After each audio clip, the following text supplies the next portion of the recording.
संत रामपाल जी महाराज एक ऐसे महान संत जिन्होंने अपनी सतभक्ति, तत्व ज्ञान, करुणा और सेवा के बल पर समाज में नई मिसाल कायम की है।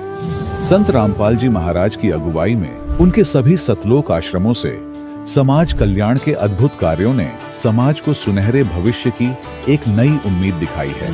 संत रामपाल जी महाराज से नाम दीक्षा लेने के बाद लाखों लोगों की लाइलाज बीमारियां जैसे कैंसर, एड्स आदि ठीक हुई। संत जी के ज्ञान से प्रेरित होकर उनके अनुयायियों ने लाखों यूनिट रक्तदान किया। संत जी ने लाखों बहन बेटियों का दहेज मुक्त विवाह करवाया।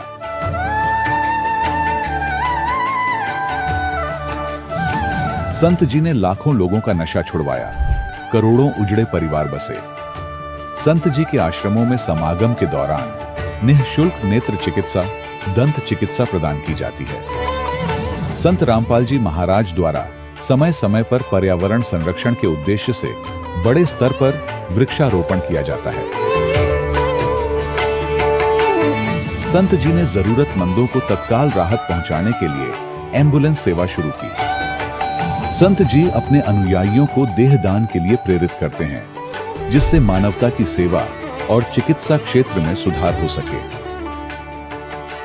संत रामपाल जी महाराज के सभी आश्रमों में हर रोज निःशुल्क भंडारा आयोजित किया जाता है, जहां हर वर्ग, हर जाति और हर धर्म के लोग एक साथ बैठकर भोजन करते हैं।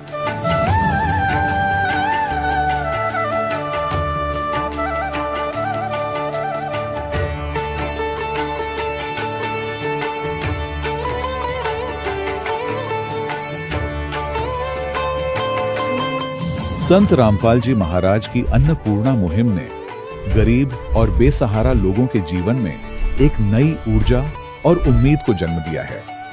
घर घर खाद्य सामग्री और जरूरी मदद पहुंचाकर संत रामपाल जी महाराज ने लोगों को दुख और मजबूरी से लड़ने की ताकत प्रदान की है।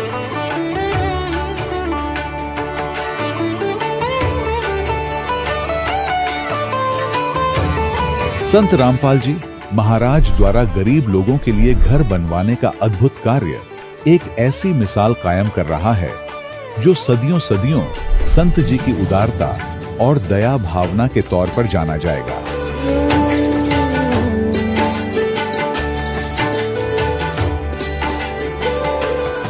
संत रामपाल जी महाराज के आश्रम में हजारों बुजुर्गों को सम्मान और प्यार के साथ जीवन जीने का अवसर मिलता है।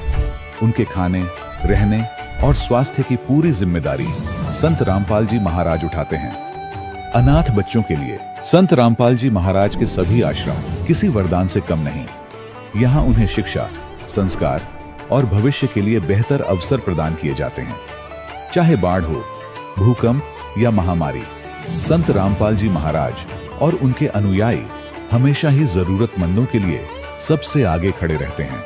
कोविड महामारी के दौरान संत रामपाल जी महाराज के आश्रमों से करोड़ों लोगों के लिए भोजन, दवाइयां और जीवन रक्षक सामग्रियां उपलब्ध कराई गई। चाहे गरीब की मदद हो या किसी शोषित और पीड़ित वर्ग के हक और सम्मान की लड़ाई, संत रामपाल जी महाराज ने हमेशा ही उनकी दबी आवाज को सरकारों तक पहुंचाया है और उन्हें उचित न्याय दिलवाने में अहम भूमिका अदा की है। समाज में आध्यात्मिक और सामाजिक मूल्यों के प्रति जागरूकता लाने में संत रामपाल जी महाराज हर कदम पर मानवता के सच्चे सेवक साबित हुए हैं। संत रामपाल जी महाराज का जीवन हमें सिखाता है कि सच्ची सेवा वही है जो निस्वार्थ भाव से की जाए। आइए हम भी इस महान सेवा के कार्य में इस महान संत से जुड़ें और संत रामपाल जी महाराज से नाम दीक्षा लेकर अपने जीवन को धन्य बनाएं।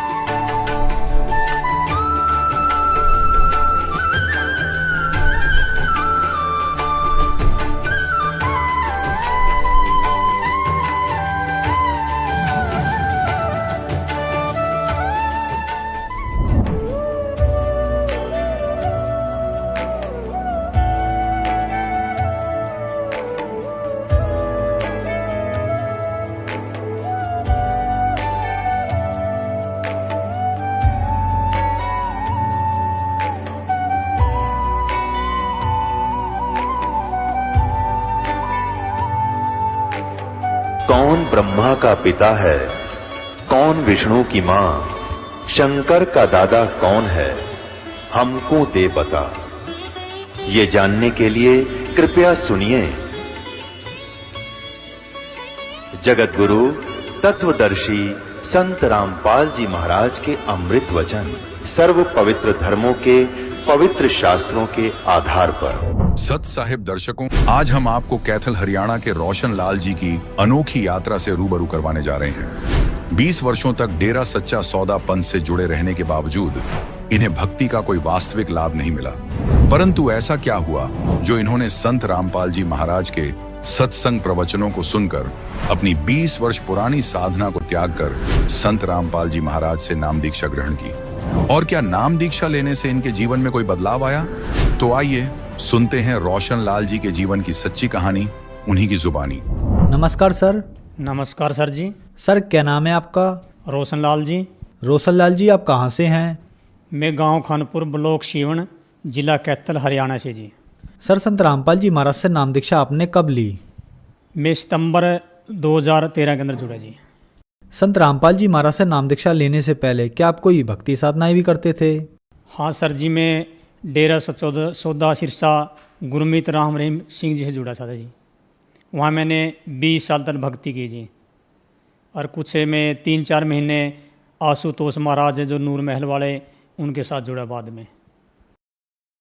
सर आपने बताया कि आप 20 साल से डेरा सच्चा सौदा सिरसा से जुड़े रहे, तो आपने क्या भक्ति साधनाएं की वहाँ? सर जी वहाँ पर हम एक बेड्डा चाल के हिसाब से लगे हुए थे, क्योंकि हमारे रिश्तेदारें बहना को ये रिश्तेदारें कईयों ने नाम लिया हुआ था।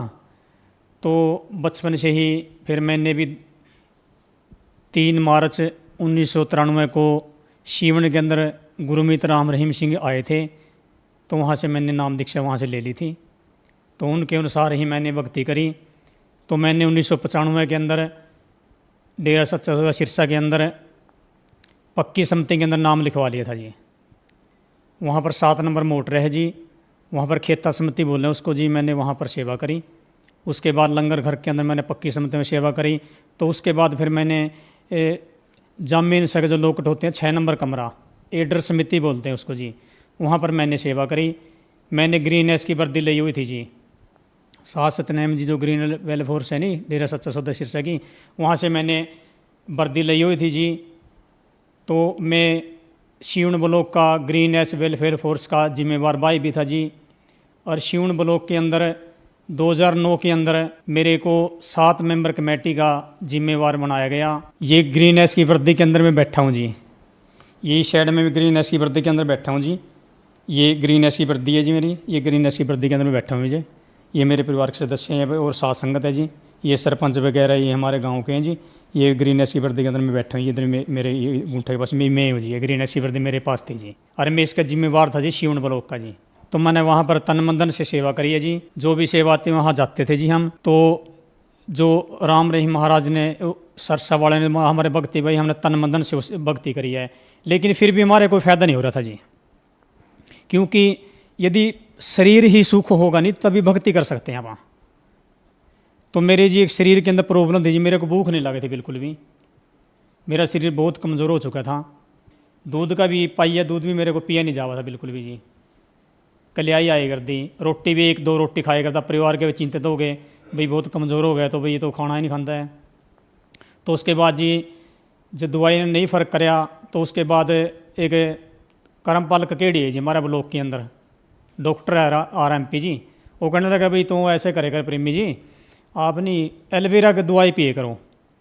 आश्रम में डेरा मणी हुए जो चमा ठीक है जी। तो मैंने एलोवेरा दवाई पीने लगे जी। मैंने जो 2-3 साल पी दवाई एलोवेरा जी। तो मेरे को भूख लगनी होगी स्टार्ट जी। तो फिर मेरे को लाग कर गई जी दवाई। वहाँ दवाई छोड़ दी जो वही हालत पहले बार मेरे साथ हो जाती है फिर जी। तो मैं बहुत परेशान था जी। मेरे को भूख हो गई, प्रॉब्लम थी, मेरे हर समय चिंता रह रही थी जी। तो फिर ये कोई फ़ायदा मेरे को लगा नहीं वहाँ पर जी। तो और भी जी जैसे वहाँ पर हमने भक्ति करी। आप जैसे वहाँ सरसा में राम रहीम जी की तारीख लगे करती पेशी, जो केस चल रहे थे, तो अम्बाड़ा के अंदर, चंडीगढ़ के अंदर पेशियाँ लगे करती। हम हर पेशी पर जाए करते जी। तो अप्रैल का महीना था, पूरी कटाई का सीज़न चल रहा था जी। तो राम रहीम जी संगत को दर्शन देने खातर आए थे जी, गांधी ग्राउंड अम्बाड़ा में जी, पेशी पे था, सीधे वहाँ गए जी, वहाँ दर्शन दे गए। तो वहाँ उन्हें बोले भाई ये बेटा आज तो आप सारे की इक्की कुल तार दिए मैंने, भाई जो इस सीज़न के अंदर आए हैं, नहीं कि गेहूं की कटाई का सीज़न है, ये भी सीज़न है, आप यहाँ पर आए हैं, आपकी आज तो इक्की कुल तार दिया हमने। तो जी हम खुश हो गए, भाई इक्की कुल तार दी, भाई पिताजी बोले करते हम तो उसको जी, भाई इक्की कुल तार दी। फिर मेरे मन में चिंता ये भी हुई जी, भाई यार इक्की कुल कहाँ से उतरे, तेरा तो पितर नहीं उतरे अभी तक, तो पितर तंग करे करता जी। क्योंकि 1993 में मैंने डेरा सच्चा सौदा सिर से नाम लिया, नाम लेने के बाद वो कहे करते भाई पुत्र भूत प्रेत पितर कुछ नहीं है यहाँ, ये पत्र पूजा वह कुछ नहीं है, ये सारे छोड़ दो उनको। तो सारे परिवार को हमने जी सच्चे शीर्ष से नाम दवा दिया 1995 में। हमने मन में यही विचार था जी भी जो हमारे पितरों को नहीं छुटवा सकता तो हमारा 84 का चक्कर काल तक कैसे छुटवा हमारे को ये। लेकिन कोई मार्ग नहीं मिल रहा था जी हमको, भाई कहाँ जाएं, कौन गुरु है वो।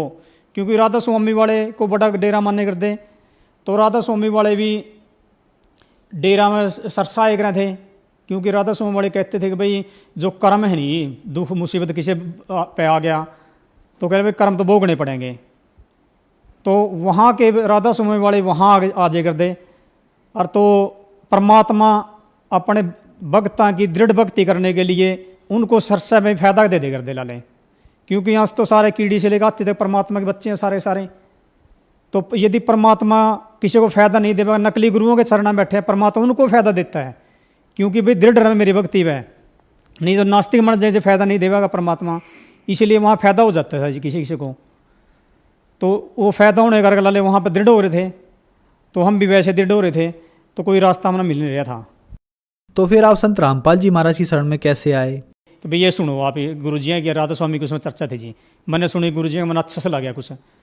तो उसके बाद जी घर के देखने दे, मैं सत्संग लगाने लगा जी, घर के देखने दे मेरे को बिल्कुल भी।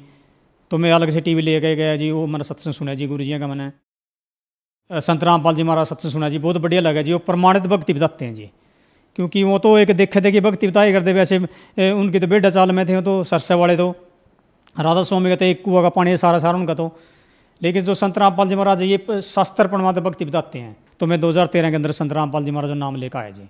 सर, संत रामपाल जी महाराज से नाम दीक्षा लेने के बाद आपको क्या क्या लाभ प्राप्त हुए?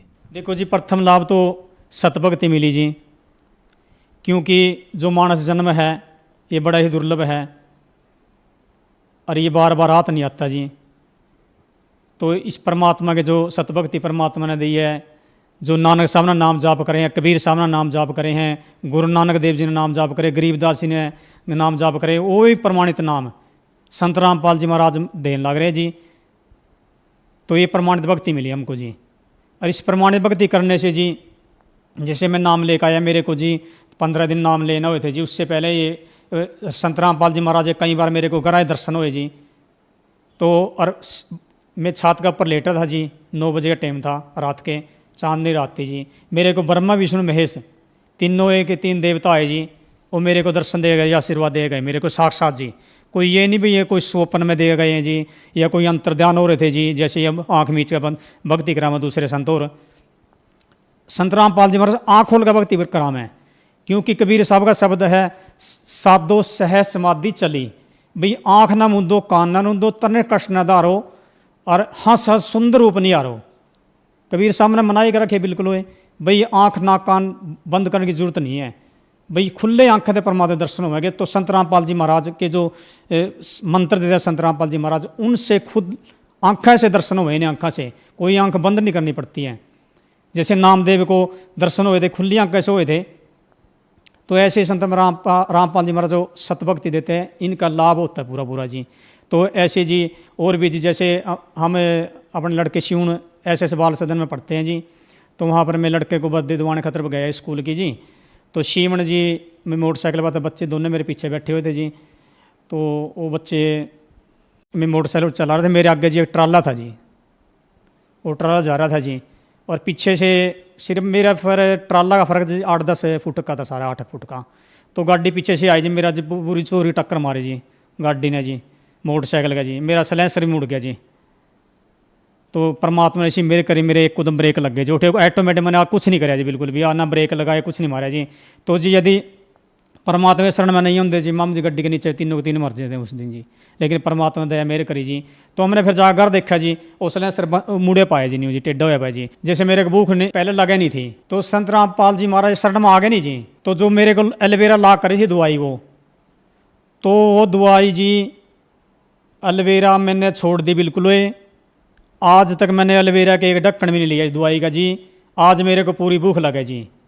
एक मेरा जी बहुत ही बड़ा चर्म रोग था जी, टांग के ऊपर मेरा बहुत चर्म रोग बहुत बड़ा था जी, यहाँ पर जी, यहाँ से इतना इतना जा रहा था जी। यदि मैं कोई पजामा पैंट वगैरह नीचे नहीं कर सकता, ऊपर नहीं कर सकता था जी, न्यूज शर्म आए कर दी।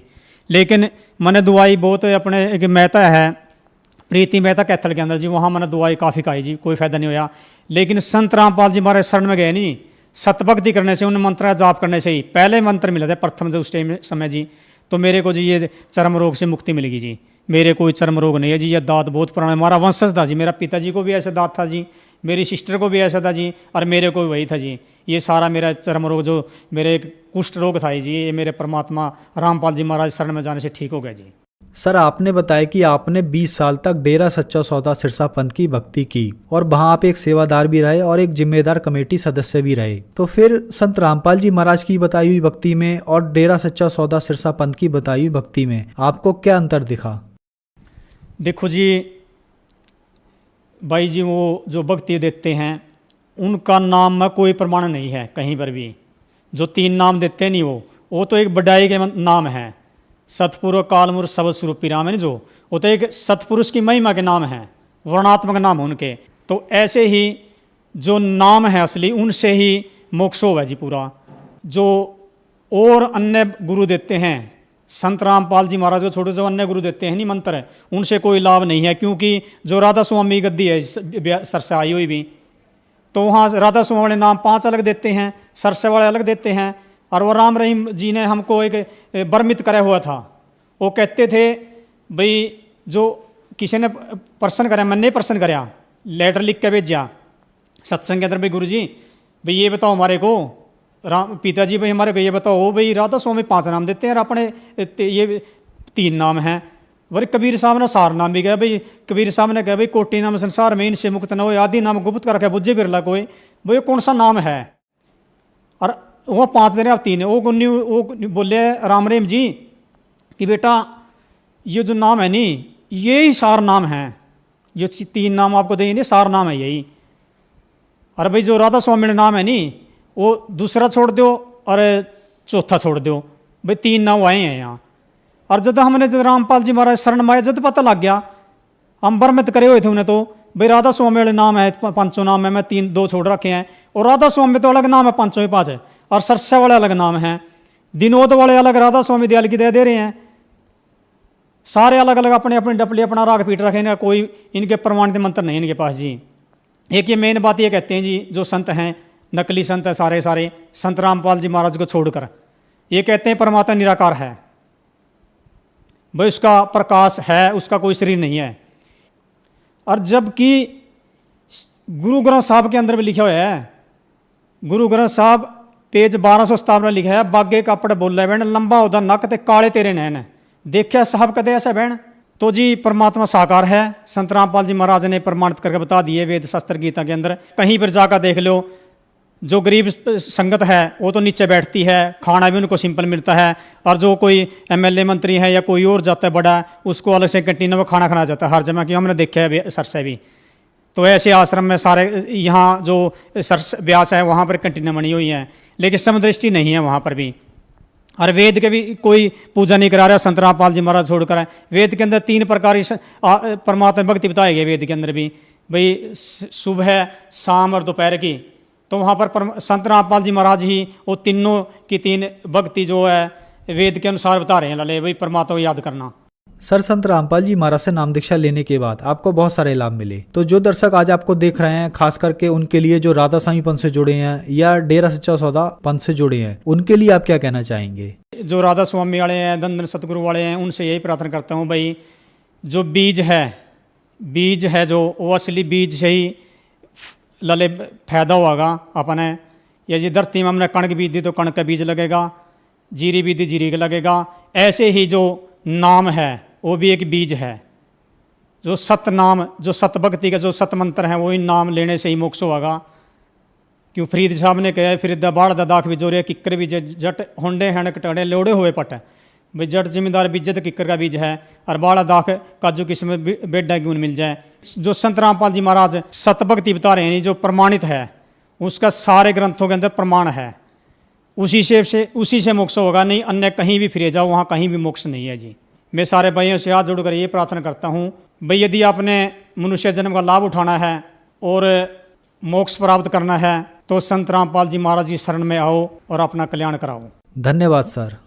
सत साहिब जी। अभी आपने सुने संत रामपाल जी महाराज से दीक्षा प्राप्त करके सुखी हुए भक्त के अनुभव। अब देखिए जगत गुरु तत्वदर्शी संत रामपाल जी महाराज के मंगल प्रवचन। और उसी समय जुलाहों की कॉलोनी के सारे जुलाहे इकट्ठे हो गए। और यह खास बात होती है, घर का जोगी जोगड़ा, बाहर का जोगी सिद्ध, सारे नो सोचे थे आयु कबीर गणा विद्वान पाक रहा है, आज यू ब्राह्मण इसने कति हरा के जाओगा। वो सारे इसलिए इकट्ठे हो गए और बैठे बैठे सुने सारी वार्ता। अब उसने देख लिया, पढ़ भी ली। फिर परमात्मा ने कहा कि इसमें देखना, तीसरे सकंद के अंदर 5वें अध्याय में विष्णु जी स्वयं स्वीकार करते हैं कि मेरा ब्रह्मा और शंकर का तो जन्म मृत्यु होता है, अविनाशी नहीं है।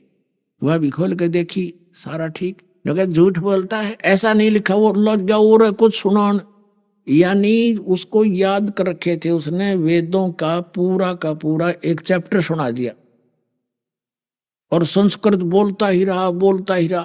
अब श्रोता जो बैठे थे जुलाहे, उनको पता नहीं है पंडित जी बोल के रहा है, और सब नो के वाह सर्वानंद, वाह सर्वानंद, वाह सर्वानंद। अब सब ने हथेली पीट दी, सर्वानंद जीत गया, कबीर जी हरा दिए। तो परमात्मा बोले भाई ठीक है सर्वानंद, तू जीत गया, हम हार गए। अपना आत्मा, ये तो ऐसी स्थिति होगी जैसे एक बार एक किसान का लड़का 6ठी कक्षा में पढ़ा करता। पहले 6ठी कक्षा से ही लगा करती थी अंग्रेजी पढ़ने लग गया करते बच्चे हमारे टाइम में। तो वो 1-2 वर्ष 7वीं 8वीं कक्षा में होगा, उसने कुछ इंग्लिश पढ़ता था, अंग्रेजी। तो अंग्रेजी में बोलता था अपना ऐसे, और सीख ली याद करने के लिए बच्चा अंग्रेजी में बोलता रहता था। पिताजी ने नो सोचा तेरा बेटा भी पक्का अंग्रेज हो लिया। एक दिन खेतों में जा रहे थे, संडे के दिन, गाड़ी में बैठे हुए पिता पुत्र, आगे से एक अंग्रेज ऑफिसर आ गया कार के अंदर। उसने गाड़ी से उतरकर कहा भी अंग्रेजी में, उसने पूछा मैंने उस गांव में जाना है, अंग्रेजी में बोल रहा था, को रास्ता पूछा। तो किसान ने कहा बेटा यो अंग्रेज गणा नु दिखावा, मैं अंग्रेजी जानता हूँ, सुना देने। तू भी जानता अंग्रेजी? कहाँ जानता हूँ पिताजी। उसने सिक लीव सुना दी। To the headmaster, I beg to say that I can not come to school, please grant me 1 day leave. अब उसने माथे माथ मारा। उस अंग्रेज ने, मैं पूछ रहा हूँ गाँव का रास्ता, सुनावे सिक लीव। अगाचे मूर्ख तो पाड़ा पड़ा, उठ कर चल पड़ा, गाड़ी लेकर चल पड़ा। पिता ने कमर थपथपाई, वाह बेटा वाह, तना अंग्रेज हरा दिया, आज मेरी जीवन सफल कर दिया मेरे बेटे ने। तो पुत्र कहने लगा पिताजी अभी तो माई बेस्ट फ्रेंड और याद था, जब वो सुन लो तो गाड़ी छोड़कर भाग जाता ये। तो पुण्यात्मा परमात्मा पूछ रहे थे ब्रह्मा विष्णु महेश के माता पिता, बता पंडित जी सुनावे सिक लीव। तब आखिर में भगवान ने बोले भाई ठीक है, उद्देश्य क्या है तेरा? तो जीत गया ना, सबने थेड़ी पीट दी, ताली पीट दी, तू विजयी हो गया, जा अपने घर ने, बोला से नहीं जाने वाला, लिख कर दे दे। अगर भाई लिख ले, मैं तो शिक्षित हूं, लिख ले पंडित जी, लिख ले तू अपने आप, मैं अंगूठा ला दूंगा। सर्वानंद ने लिख लिया। शास्त्रार्थ में कबीर जी पराजित हुए, सर्वानंद विजयी हुए। परमात्मा ने अंगूठा लगा दिया, ले भाई ठीक, जा पीछा छोड़। अब जाके अपनी माँ से कहने लगा माता जी देख, जाते हार गया मेरे सामने, उसकी क्या अस्तित्व था। उसकी माँ ने कहा बेटा फिर पढ़ के सुना जो तू लिखवा के लाया है। वो लगा पढ़ के सुनाने, उसमें क्या लिखा पाया कि शास्त्रार्थ में सर्वानंद हार गया, कबीर साहब जीत गए।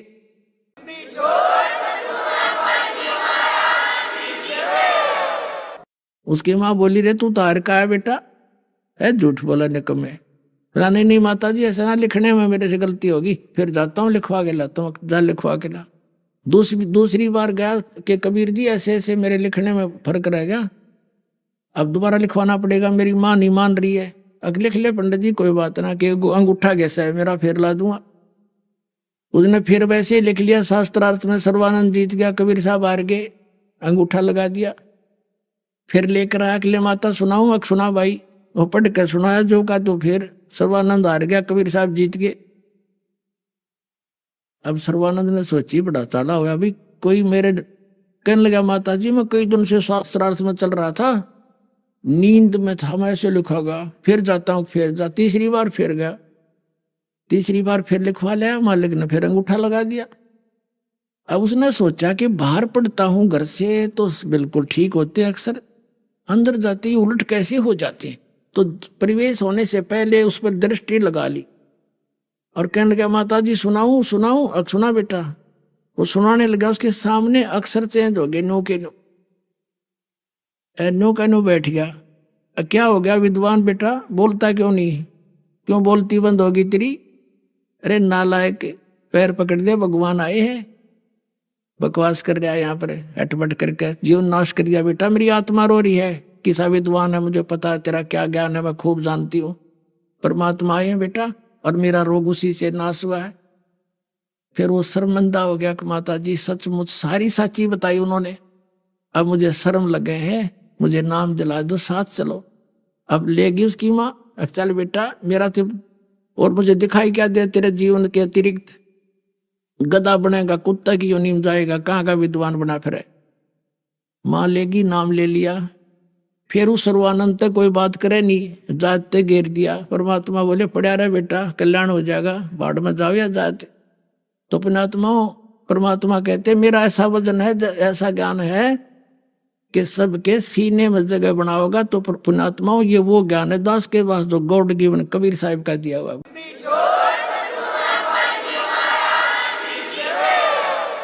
जब तक हमें सत्संग सुनने को नहीं प्राप्त होता, तब तक हम अपने उन्हीं क्रियाओं को, उन्हीं कर्मों को जो हमारे पूर्वज करते आए, हम अपने जीवन का उद्देश्य मानकर प्रारंभ कर देते हैं और उसी एक पेट की व्यवस्था में अपना पूरा जीवन नाश करके चले जाते हैं।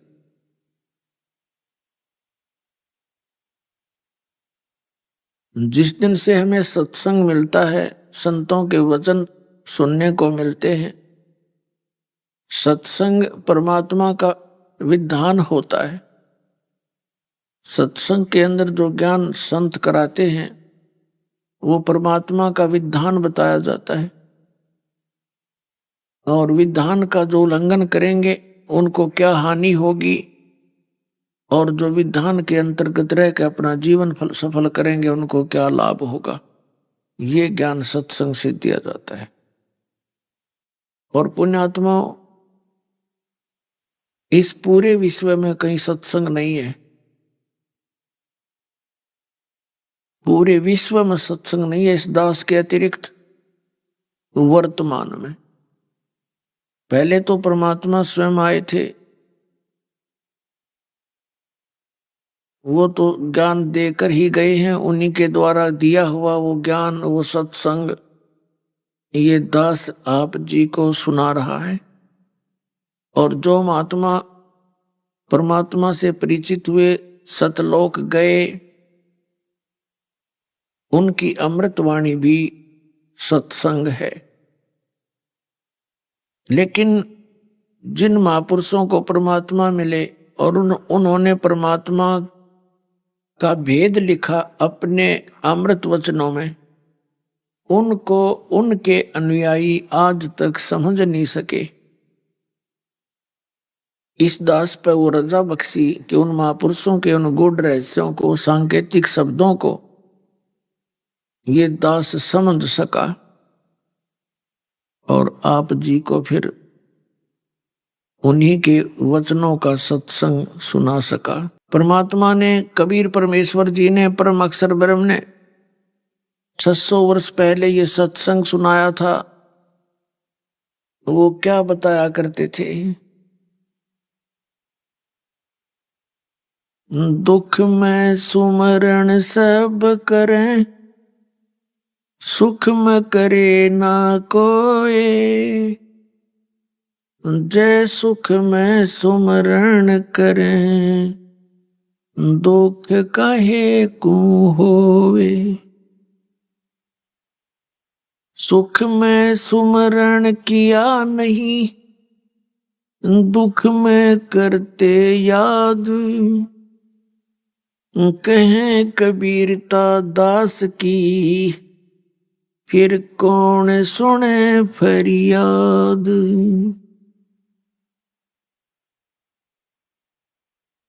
लूट सको तो लूटियो, राम नाम की लूटी। पीछे फिर पछताओगे, प्राण जहांगे छूटी। नहीं भरोसा देही का, विनस जावे छिन माही। श्वास उश्वास में नाम जपो, और यतन कछु नाई।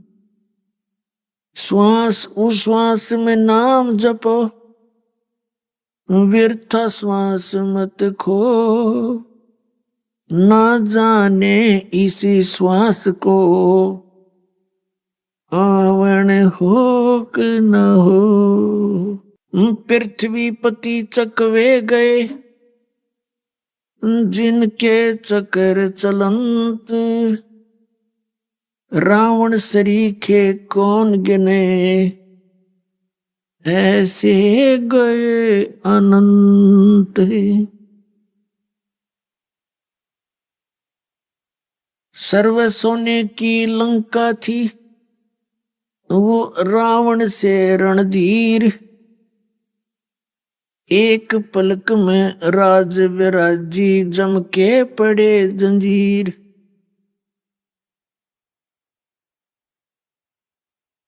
उदय अस्त बीच चक्र चले थे, ऐसी जन ठकुराई।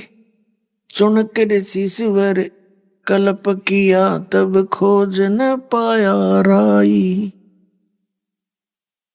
मन तू सुख के सागर बस रे, भाई और न ऐसा यस रे। मन तू सुख के सागर बस रे, भाई और न ऐसा यस रे। भाई 11 अक्षौणी संग चले थी, संग इकोतर भाई। 11 अक्षौणी संग चले थी, संग इकोतर भाई।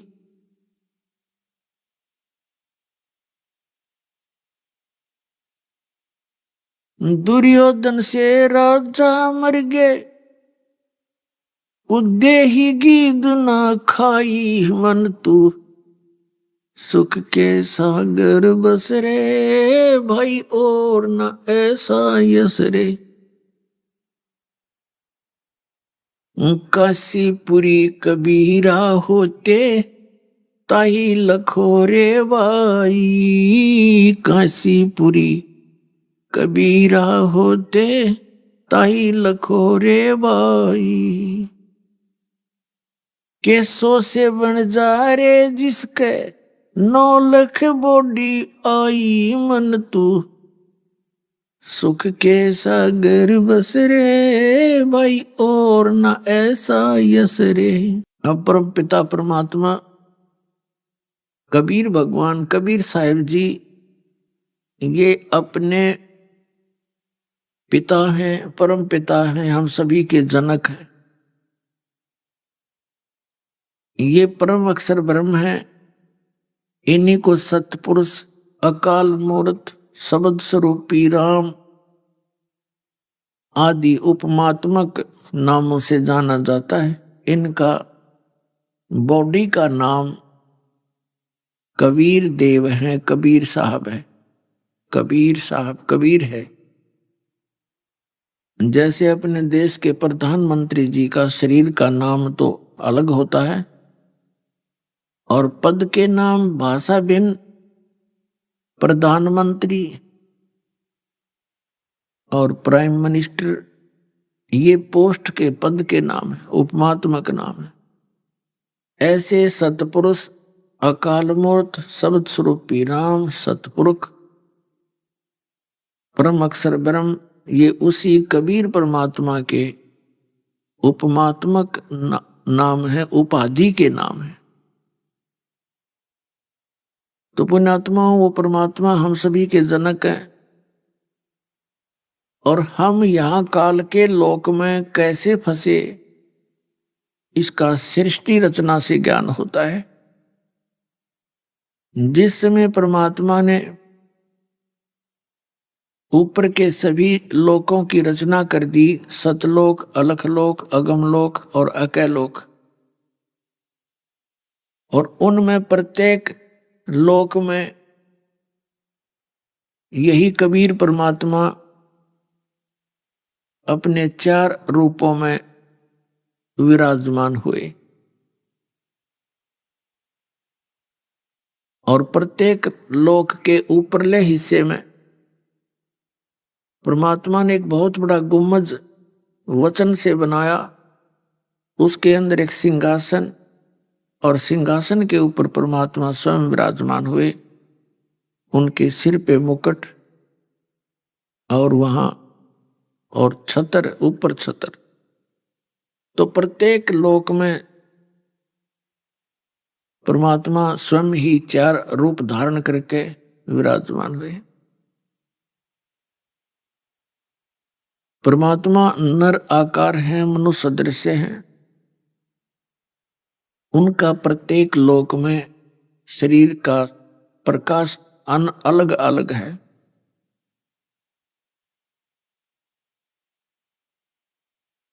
तो सतलोक के अंदर परमात्मा ने सतलोक की सृष्टि की, यानी अन्य जीवों की उत्पत्ति की। तो परमात्मा ने सतलोक के अंदर एक शब्द से ये सभी द्वीप आदि बना दिए।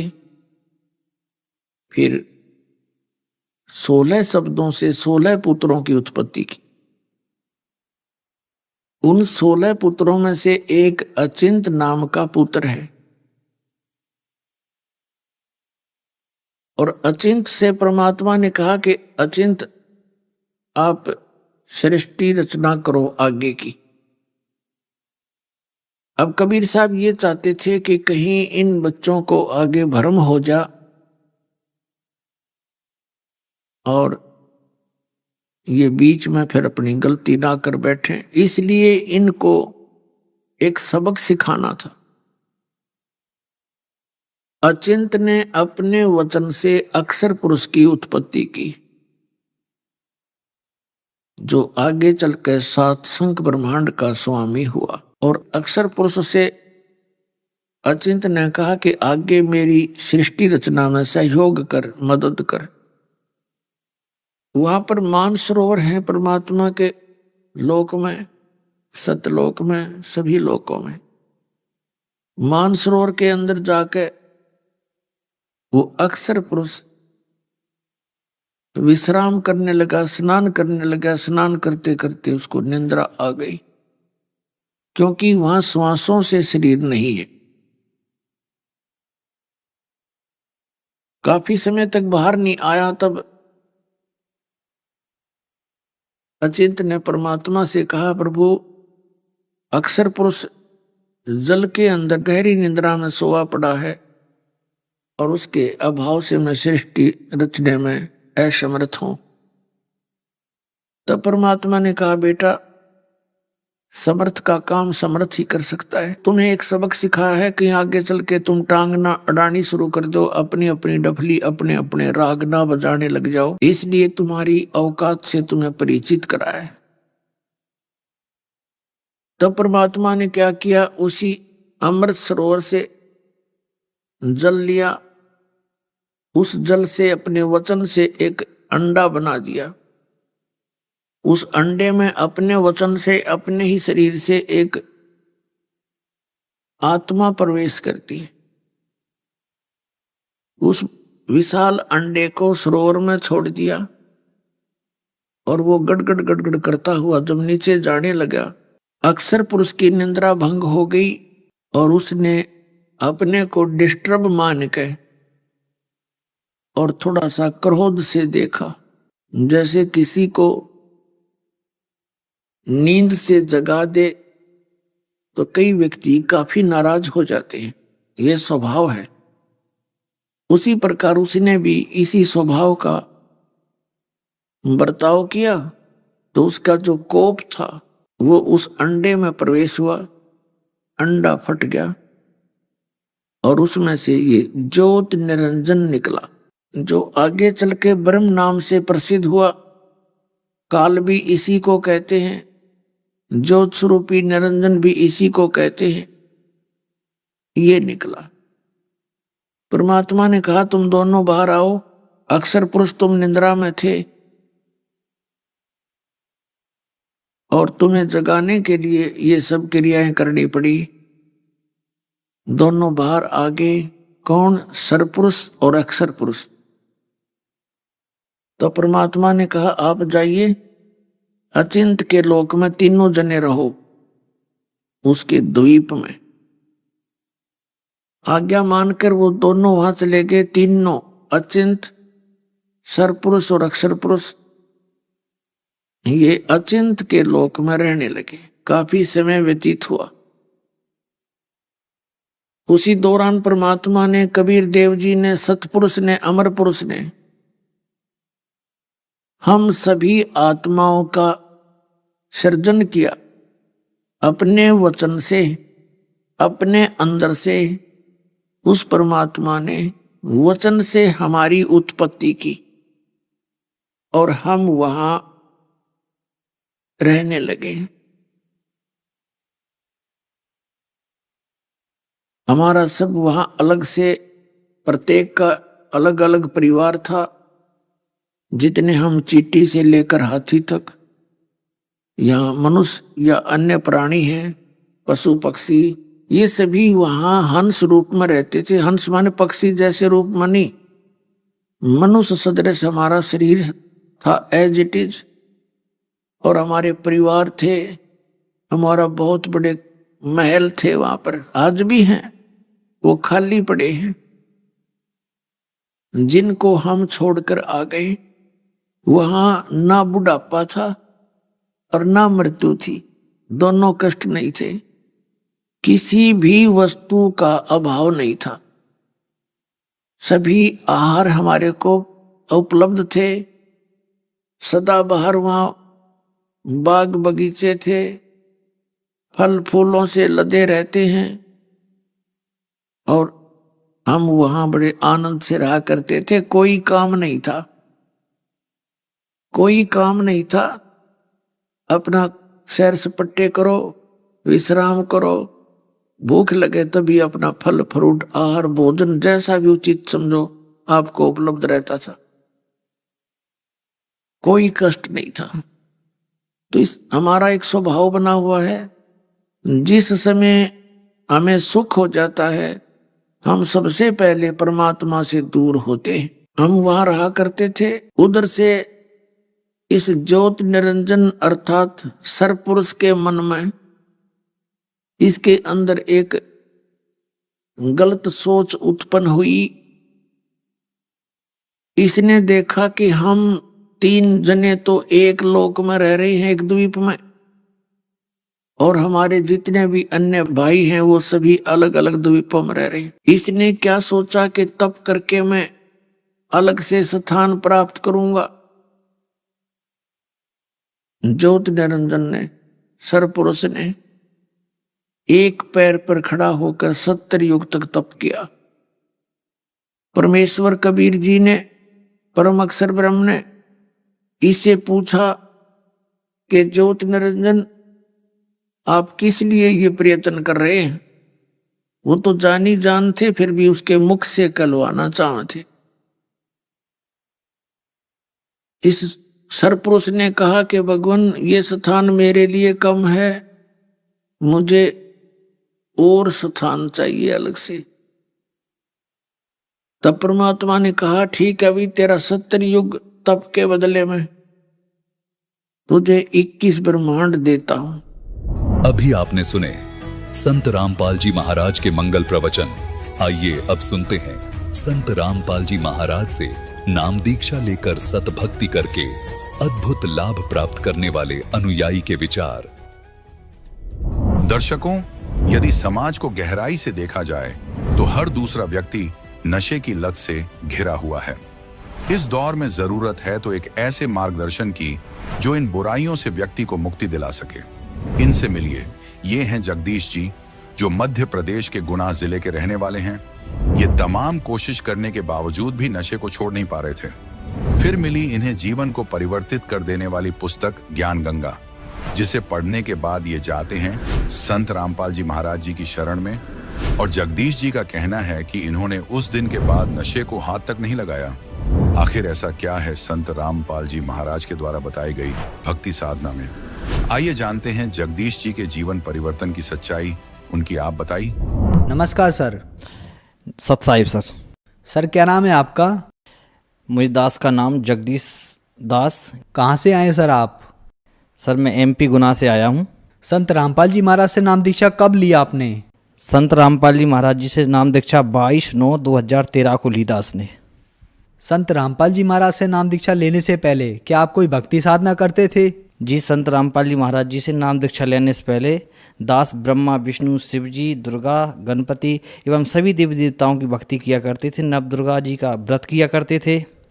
शिवरात्रि को उपवास व्रत किया करते थे और सभी तरह के सुंदरकांड किया करते थे। मंदिर में सुंदरकांड करने जाया करते थे। सभी तरह के व्रत उपवास किया करते थे। तो सर देवी देवताओं की इतनी भक्ति की, 9 दुर्गों के इतने व्रत किए, उनसे आपको क्या क्या लाभ हुए? उनसे लाभ तो कुछ नहीं हुआ। मैं मंदिर में जब सुंदरकांड करने के लिए जाते थे तो वहाँ से हम गांजा लगाना और सीख गए। वो गांजा पीते थे। गांजा पीने के बाद सुंदरकांड करते थे। इससे पहले भी हम नशा तो सभी करते थे और वहाँ से गांजे की शुरुआत और हो गई। नशा करते करते हम यहाँ तक हो गए कि मेरा वजन मात्र 46 किलो वजन रह गया था। यही भक्ति करते करते मेरे चाचा जी का सन 2011 में शांत हो गए मेरे चाचा जी। ये भक्ति करते करते तो मेरे मन में इस बात का एक जगह बनी रहती थी। मैं बार बार सोचा करता था कि इस भक्ति को करते करते कि मेरे चाचा जी नहीं रहे, ये कैसी भक्ति है। वो जबकि रामायण जी भी पढ़ते थे, वो सब करते थे। तो सर फिर आप संत रामपाल जी महाराज की शरण में कैसे आए? संत रामपाल जी महाराज जी की शरण में हम जब मैं घर पर रहता था तो बीड़ी, सिगरेट, जर्दा, सुपारी, गुटखा, दारू पीना, मांस खाना सभी विकार मेरे अंदर थे। मैं ताश खेलता था। कई बार मेरे पिताजी ने मेरे पैर भी पड़े हैं कि बेटा तू दारू छोड़ दे। बहुत तरह तरह से समझाया, लेकिन मुझे एक आदत नहीं छूट रही थी। उस कारण से मुझसे कोई नशा नहीं छूट रहा था। तो पिताजी ने डांट फटकार लगाई। डांट फटकार के कारण मैं गुनाह आ गया। मैंने छोटा मोटा मूंगफली का काम करना चालू किया। मूंगफली का काम करते घनश्याम जी हैं, एक घनश्याम जी राठौर हैं जो सकतपुर रोड पर रहते हैं। उनका मकान का काम लगा था। वहाँ पे हम बैठ कर गांजा पीने लगे। गांव पे गांजा पीते थे, वही गांजा गांव पे वहाँ पे पीने लगे गुना। गांजा पीने के बाद हम 10-12 लोग वहाँ पे बैठने लगे। हर रोज़ शाम को गांजा पीते थे। एक रोज़ एक जय गुरुदेव वाले भैया हैं जिनका नाम दयाराम ओझा है, जो छावनी गुना में रहते हैं। उनने एक निगरा के विषय में एक बात करी कि जो एक निगरा पे जो पाप है, जो धरती में इस किसी प्राणी के ऊपर नहीं है। निगरा क्या होता है? कि निगरा वो होता है जिसका कोई गुरु नहीं है। मुझे इतना ज्ञान नहीं था कि गुरु क्या होता है क्या नहीं होता। मैंने तो वो सुना था कि गुरु नाम दीक्षा दिलवाते हैं, जो बहन भैया बना लेते हैं। गुरु जो नाम दीक्षा दिलवाते हैं वही गुरु होते हैं। मैंने यही सुना रखा था। तो इसके बाद हमारे मन में एक प्रेरणा जागी कि अपन गुरु बनाएं। गुरु बनाने पर जब एक घनश्याम जी जो राठौर जी हैं, उनके गांव पे एक राजू सेन थे। वो राजू सेन जी गांजा पीते थे बहुत जोर से। वो राजू सेन जी एक पुस्तक लाए थे, सतलोक आश्रम बरवाला, संत रामपाल जी महाराज जी का जहाँ हिसार जिला में आश्रम है, वहाँ से ज्ञान गंगा पुस्तक लेके आए थे। तो हमने हमारे मन में विचार थी पूर्ण गुरु के विषय में जानने की। तो पूर्ण गुरु की वो पुस्तक लेके आए थे, तो उस पुस्तक में हमने क्या देखा, उस पुस्तक में ब्रह्मा विष्णु शिव के माता पिता की जानकारी थी, माता दुर्गा के पति की जानकारी थी, जो हमारे अंदर कुछ कसक थी उस सभी प्रश्नों की उनकी उस पुस्तक के अंदर जानकारी थी। जब हमने वो पुस्तक हमारे पास आई तो वो पुस्तक भी पढ़ते रहे हम, और जो दयाराम जी ओझा थे उनकी जो जय गुरुदेव की पुस्तक थी हमने कुछ समय तक वो भी पढ़ी, और एक दो बार हम उनके छोटे घर पे जो सत्संग होता है उसमें भी गए। तो मैंने मेरे मन में एक धारणा बना ली कि मैं जय गुरुदेव जी से नाम दीक्षा लूँगा। लेकिन ज्ञान गंगा पुस्तक पूर्ण तरीके से और भी पढ़ी तो उसमें पाया कि ब्रह्मा विष्णु शिव के कोई माता पिता हैं। अभी तक मैंने सभी पंथों में सभी धर्मगुरुओं के मुँह एक ही यही सुना है कि कोई ब्रह्मा विष्णु शिव के माता पिता नहीं है, और ब्रह्मा विष्णु शिव ही सर्वेश्वर हैं, महेश्वर हैं। पर मन के अंदर एक कसक जगी। कसक क्या जगी, पहले तो मैं जो पुस्तक लाए थे भैया उनसे नाराज हुआ, उनसे कहा कि आप कहाँ से लाए हो ये पुस्तक, आपने कैसे बना ली, क्या कर लिया, तुम ब्रह्मा विष्णु शिव के माता पिता बताते हो, तुम तो नास्तिक हो। जब ये गुस्सा करते करते उनने कहा भगत जी आप पुस्तक अगर आपको बुरी लग रही है हमारी हमको दे देना, कोई हमने आपसे पैसे नहीं लिए हैं, आप एक बार उस पुस्तक को पढ़ें।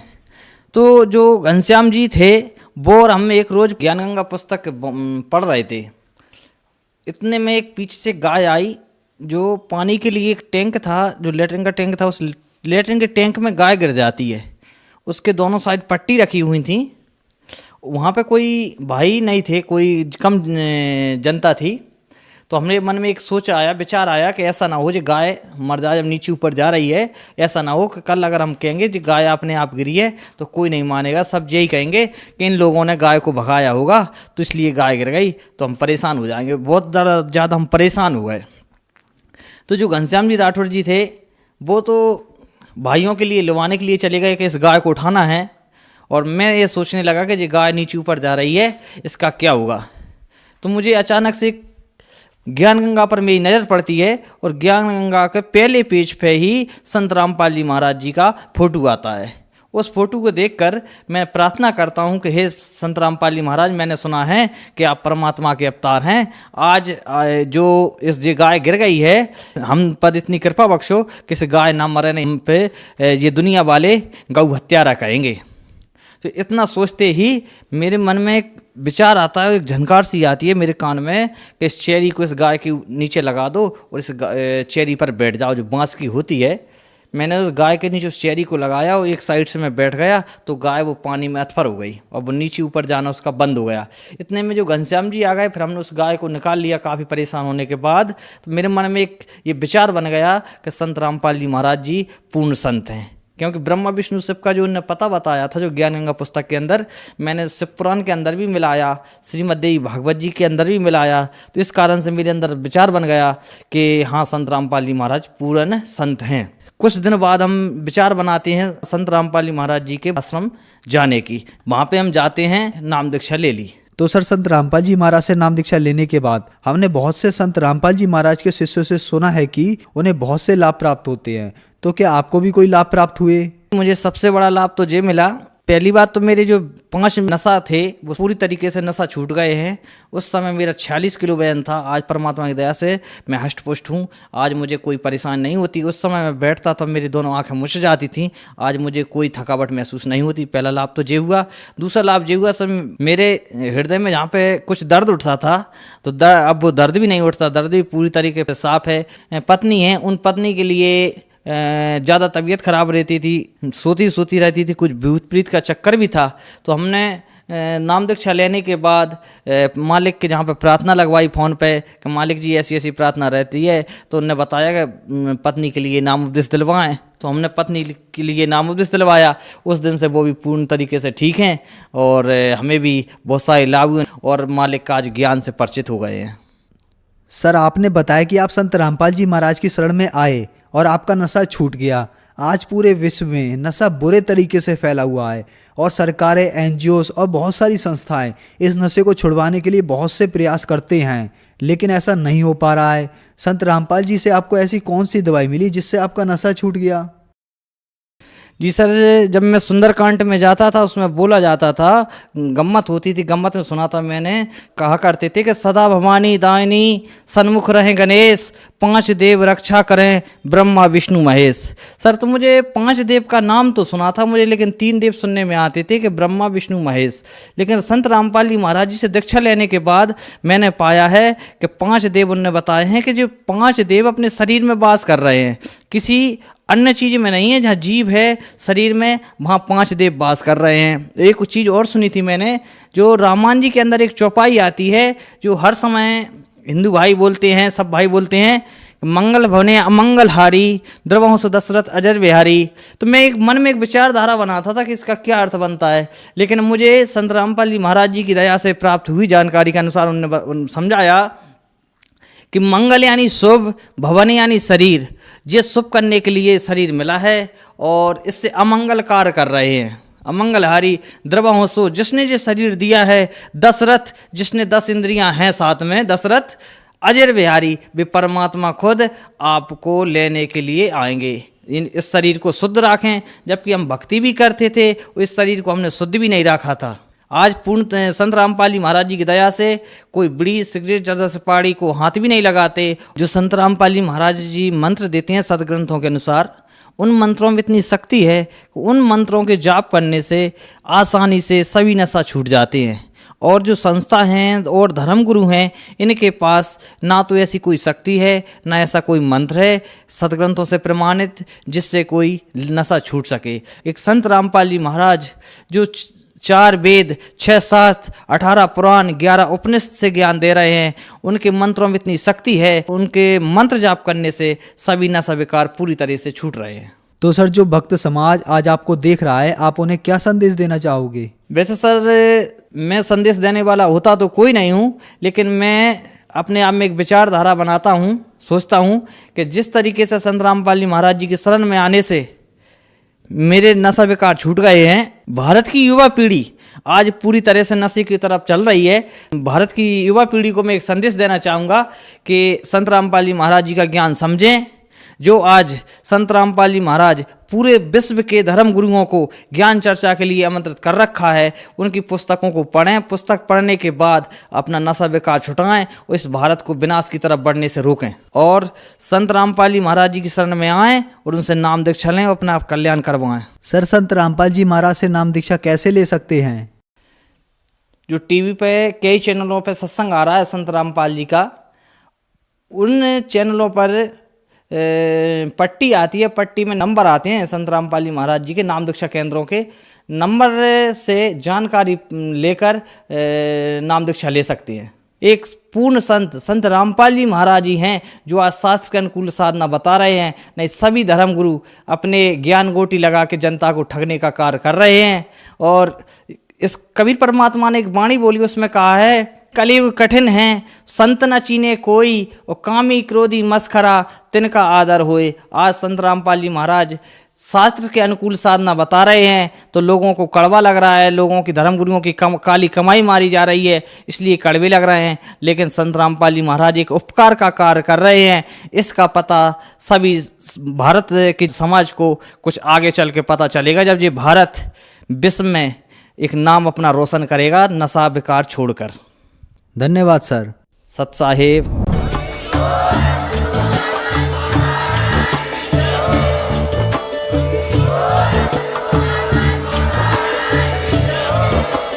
आप सुन रहे थे जगत गुरु तत्वदर्शी संत रामपाल जी महाराज जी के मंगल प्रवचन। अधिक जानकारी के लिए विजिट कीजिए हमारी वेबसाइट www.jagatgururampalji.org। संत रामपाल जी महाराज जी के शुभ आशीर्वाद से पूरे विश्व भर में 500 से भी ज्यादा नाम दीक्षा केंद्र हैं, जिन पर संत रामपाल जी महाराज जी द्वारा ऑनलाइन निशुल्क नाम दीक्षा दी जा रही है। अपने नजदीकी नाम दीक्षा केंद्र का पता करने के लिए संपर्क करें 8222880541।